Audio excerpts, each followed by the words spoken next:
Allow me to explain how our private banks and government work today. First, the Canadian government borrows money from the private banks. They then lend the debt-based money to Canada with compounded interest. The government then continues to increase taxation of Canadians year after year in order to pay back the interest on the exponentially growing national debt. What results is inflation, less real money for Canadians to spend into our economy, and the real money being used to pad the pockets of the banks. Also, the government gave the banks the ability to loan out money that doesn't exist in the form of loans. When a bank gives you a mortgage, which literally means a death pledge, or a loan, they don't actually give you money. They click a key on a computer and generate the fake money out of thin air. They don't actually have it in their bank vaults.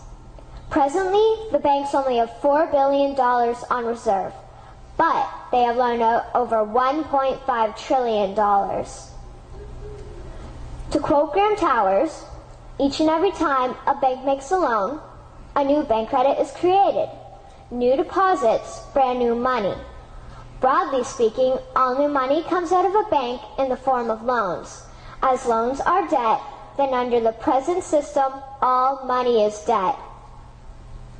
What I find interesting is even Jesus, in Matthew 21, drove out the money changers in the temple because they were manipulating the currency to steal money from the people.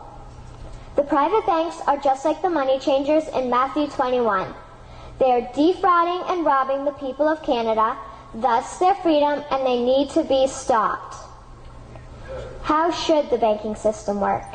In an infamous interview, Mr. McGeer asked Mr. Towers, "Can you tell me why a government with power to create money should give that power away to a private monopoly and then borrow that which Parliament can create itself back at interest to the point of national bankruptcy?"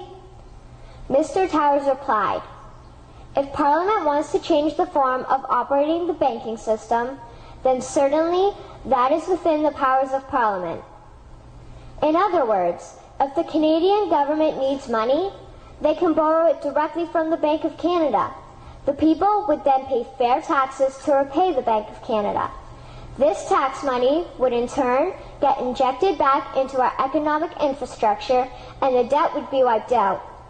Canadians would again prosper with real money as the foundation of our economic structure and not debt money. Regarding the debt money owed to the private banks, such as the Royal Bank, we would simply have the Bank of Canada print the money owing, hand it over to the private banks, and then clear the debt with the Bank of Canada. And yes, we have the power and lawful right to do so. In conclusion, it has become painfully obvious, even for me, a 12-year-old Canadian, that we are being defrauded and robbed by the banking system and a complicit government. What will we do to stop this crime? What will we do to ensure that the next generation will live free and clear of the debt-based economy that enslaves them to the banks? Margaret Mead said the following, and I hope that all of you remember this. "Never doubt that a small group of people can change the world. Indeed, it is the only thing that ever has." Thank you.